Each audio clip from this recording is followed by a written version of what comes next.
Back with part 2 of an abbreviated Warwick Farm program, just races 1 to 6 because I've failed to get the last 2 done in time. Race 4 is an 1100 metre race, 4-year-olds and up, so no 3-year-olds allowed here. Burning Crown is $3.10, Witherspoon $4.40, Nauticus $5.50, and then double figures, Epic Dan $10, out to Nick Tock at 17, Chickadilly 17, Dynamite at Liberty Sun, Star Crossed and Nosy all $21, 34 and longer the others. I've been looking at these horses too often in the last 3 weeks. They've all been engaged in an 1100 metre race and never got to see the starter. Mapmaker says fast, early tempo with Liberty Sun, who does have blinkers off here, but does get Opie Blossom and is quite fresh. Holding out Witherspoon. Burning Crown is behind them on the inside. Nosy, who is not particularly possessed a great speed, I wouldn't have thought, but he's got it 1 out, 1 back. Red Notice 3 deep. Nick Tock and Epic Dan just off the speed, but of course Epic Dan is back to the scene of his win.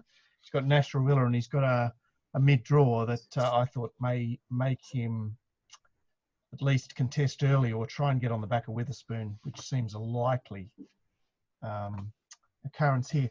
Okay, Gord, this fresh up Burning Crown, he's trialled. Have you got any interest in him, or is he under the odds? Under the odds for me, but I wouldn't be surprised if he jumped shorter, because this horse is just backed every time it goes around, particularly in metropolitan races. The trial was absolutely sensational. The thing looks like a beast, wasn't pushed out, absolutely dynamic. The thing is, it always trials like that.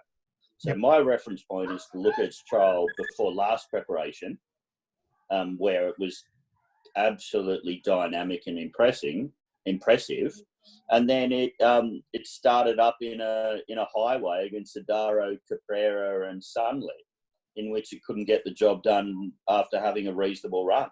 Yep. I've got to be against it. But is there something you can find here? Because there are, No, I don't want to back against it either. The trial was too good. Okay. Epic Dan, back to the scene of the crime, 1100 metres. Is that too short for him? Yeah, it's just a He did run against some decent 3-year-olds there last time. Yeah, no, he did indeed, and overperformed. So not a problem with that. I mean, look, the horse is in really good form at the moment, and you got Nash on board, options from Barrier 8. It's a chance, but I could say that about a few horses in this race. Look, Mark, I marked number 2 with Spoon on top, so I'm not betting. You know what I mean? Okay, so you're so happy with yourself as soon as you find that, aren't you? Yeah, exactly. So it's just no bet. I wasn't super impressed with the blue colours fresh either, which obviously I went looking for. Well, he let you down big time last time in. He's been gelded, but you're just going to wait and watch him, aren't you? Yeah, just like too many runs since it did anything. I mean, gelding can only do so much, and a certain percentage of the time. Not much interest there. Okay, so what about, you were talking about IndyCar earlier, so Nauticus didn't pique your interest at all here? Well, it does, except for the fact it still could be a myth. So I like the fact that it's had the run. I like what it did. I actually liked its figures, I think, for the last few hundred metres or whatever sectionals I looked at. Was it 600, 400 or whatever? And it's one that has promised to actually be a proper horse, and maybe it is now. And we've got JV taking 1.5 off it. But you are Nash to JV, which means I can't bet.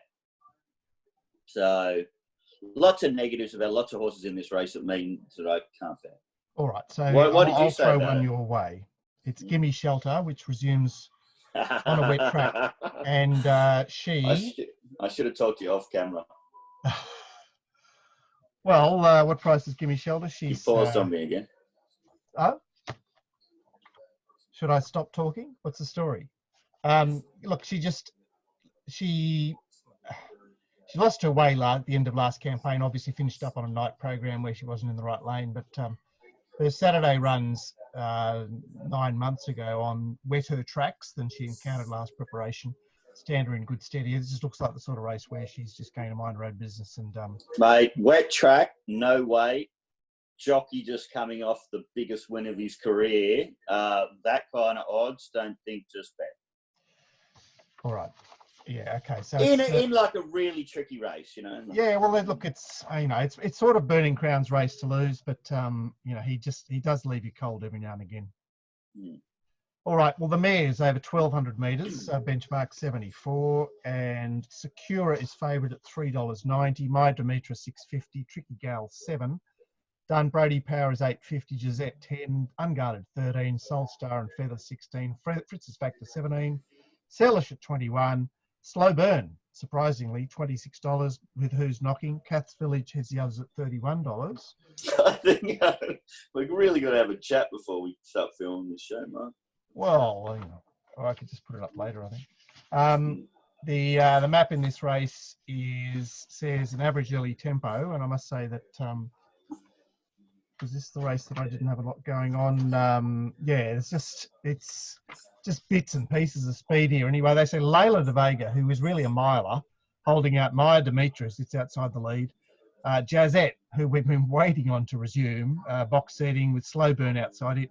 And next best is, well, he's got Who's Knocking and Peaceful. This, they're horses that you would expect to be sitting last in some of these sorts of races. So maybe something pushes on from a wide gate, but yeah, there isn't. It's a steady looking tempo. It's sort of, you can imagine they're just racing in a giant clump here, and that could assist horses sort of wide out on the track because they're not going to be going very fast. Glorious Secura is a horse that you've been very interested in the past. Is this the right race for her to resume in? Well, discussing that map, yes. There's a chance it's down the middle. There's not much pace on, which is actually really good for blue colours, particularly fresh. So it's ticking a lot of boxes. I'm interested in it. Am I excited about it? No. Yet again, the booking of JMac is a great indicator. You lightly race, good win percentage. Your trials were good. So he trialled in the special snap trial. So I'm backing special snap out of that trial, and I think I'd probably have to back Sakura off that trial as well, even though it was on the synthetic. But you go off on a winning note last preparation. Your trials are admirable for blue colours. JMax booked. You can sit wide on a slow pace and just have more dust than the rest of them in the last 300 metres. That's a chance to happen. But this isn't just a slam dunk, but. Yeah, well, like I mentioned Slow Burn, who hasn't won for like 13 starts or more. So she's been, but she also hasn't had a run at the midweeks for a very long time. She resumes here off 2 trials, and she seems an obvious horse for someone to find. I don't understand why she would be $26. It's just an automatic bet. You got map positive as far as the chance you might sit 1 out, 1 back. Yet again, we're talking slight question marks about other horses in the race. My form's just disappeared here. And what was I saying? I found something as far as what she'd done her previous first up starts, which were either excuses or admirable runs. And where are we going? No, wrong horse there. So where are we going here? You resumed previously in some Saturday Metropolitan stuff. You have resumed or off long spells into Group 2s. You're a go-forward horse. Most of your career you've been ridden by Spastics, and you've got Adam on board right now. And you come off a trial in which, yes, there was a massive margin between the first 4 horses and the rest of them when you came 5th. But it was Nature Strip, Sandra and Elaine, Red Zell, for fuck's sake. And you didn't look like you were completely owned by them in that trial either. It's pretty easy at that price range in a very tough race. Your girl Gisette, where does she fit into this race? You've been waiting for her, but is she biting off more than she can chew here? No, I'll have something on her because I've been waiting so long. But, I don't like it when I'm ready to pounce on a horse and unload. And when they, for some reason or other, are scratched again and scratched again. kind of feel like you've missed your opportunity. It won't be a loser for me, but I think when I was super interested in backing it, I thought they'd actually put Nash on it as well. So obviously he can't ride it this way, so they've got to put JV on. But it will be interesting because yet again we're getting these sticky tracks where it can be an advantage to have no weight on your back and be a go-forward horse. Well, this definitely ticks those boxes. I'll be winning if Gisette wins, but it won't be like an unload. Yeah. Maya Demetra is presenting a second pick. I thought she was just fair first up. Yeah, totally with you. Back to first up. I thought that was her race, and not interested tomorrow. And Dunbrady Power's been very good here for Nash. Gate 1 perhaps not quite right, and I know she's been in harder races, first and second up, but she hasn't done anything. First and up, second up, John Thompson. Third up now, Nash on board. Not a horse that I know I've backed it a few times previously. Look, I wouldn't knock it, Mark. Shit, if you find it, have something on it. But I could say that about nearly every horse in this race. I know. Look, it's, I've marked Secura 7-2 here. I'm pretty happy with that. It's the on-top pick. You've got a lightly raced horse in Tricky Gal that doesn't have any 1,200-metre creds, but, she's... Trial grade, 6 starts, 4 wins, 2 placings. Like, shit, who knows what she is? Might be the right barrier at this stage of the day as well. Who knows? Yeah, and look, the only other horse I want to mention, just for mentioning's sake, is Who's Knocking, who has never really been in the right city race, and off the Handle of Truth race last start is a knockout here with a rider, but just a 25-1 chance. Race 6 is the last race we're going to cover here, and it's a Saturday race. Rainbow Thief is favourite at $4.20, Royal Celebration 5, Surrey Thunder 6, Cyber Intervention 10, Top Prospect 15 with Lure Me In, and New Arrangement, Agagassi at 16. Carp Fever heads the others at $21. And the map says, what does it say? It says that it's a fast early tempo with Agassi finding the front from Purple Sector. Top Prospect caught out 3 deep. Milkman Posse's up from gate 1 with the trial since its first up run. Royal Celebration just in behind the leading pack there. Commander 3 out, went very fast at Muswellbrook. And midfield, Rails midfield, he's got New Arrangement, High Opinion, Diodoro out 3 deep. Obviously another half a dozen horses behind those. So solidly run this race over the mile course. Gord, we've got a lot of the 1,400-metre form from Royal Celebration. We've got a lot of the 1,600-metre form from Carp Fever. And then we've got Jay Ford on the favourite, which I must say I didn't mark favourite. Have you got a position on Rainbow Thief? Yeah, I'm against it. I mean, I can understand that when you've actually run in the A-grade stuff, well, yeah, you call them Cascadian, Galois A-grade, but I understand the fact that they've gone that way as far as the market is concerned. I totally agree with you. I'm against that. I don't think that's the right one. All right. So you were keen on Surrey Thunder the other day. You gave him perhaps better than a pass mark first up. He gets J-Mac here. Is he a horse you're interested in? Could be a moral. I don't want to get too carried away with going against the upside, not right run against the winner. You've got to be a little bit cautious there. But as I mentioned in our review program, I was waiting for this horse second up. If it's as good as I think it is, and with all the excuses I think it had last start, I think you're disagreeing with me on that. But I thought it was a sensational run start. To get chopped out when you're a stayer and then pick up again late, I think is a magnificent sign. I'm loving the fact that that was just glorified barrier trial over 1,400. I'm loving the fact that we're going up 200 metres more. And then for fuck's sake, cherry on top, Robbie Dolan 2, J-Mac.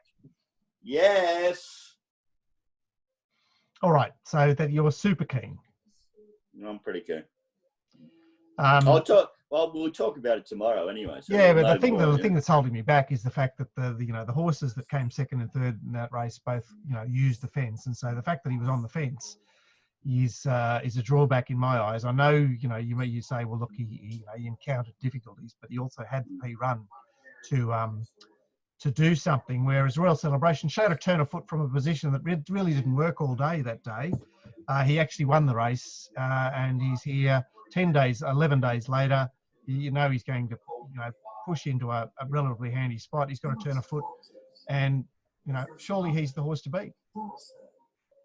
I could only entertain backing two horses in the race, which is Surrey Thunder and Royal Celebration. I'm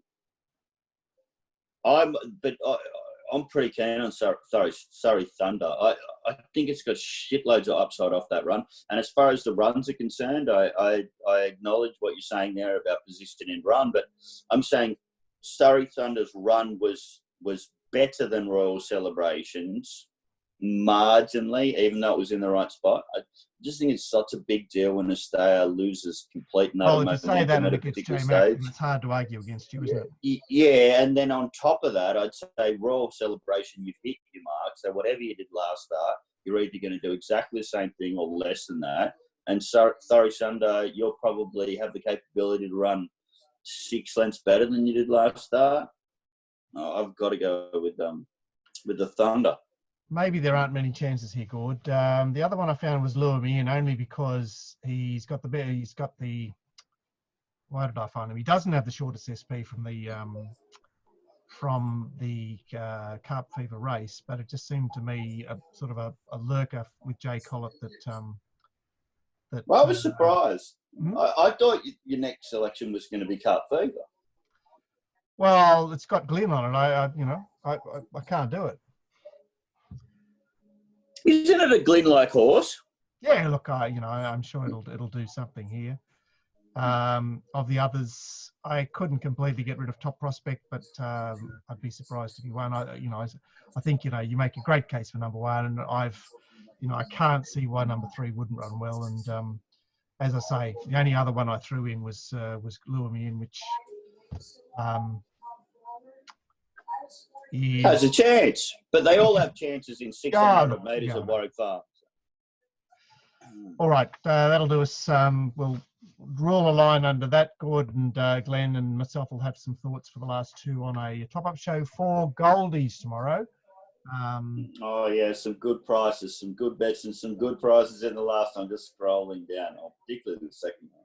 All right, so you just have to hold your breath there. I guess Gordon will be in the chat room there at some stage for those of you that don't catch the top-up show tomorrow. Gord, what can you give your fans in the first 6 here? I'm pretty keen to bet all day, mate. I really want to bet in race 1, which is back Elizabeth to win and something Super 1 Susie the place. I want to back Flinders in race 2, price orientated, whether I hedge number 3, Lana Moana, but the bet at the moment is Flinders. Race 3 is a little bit tricky.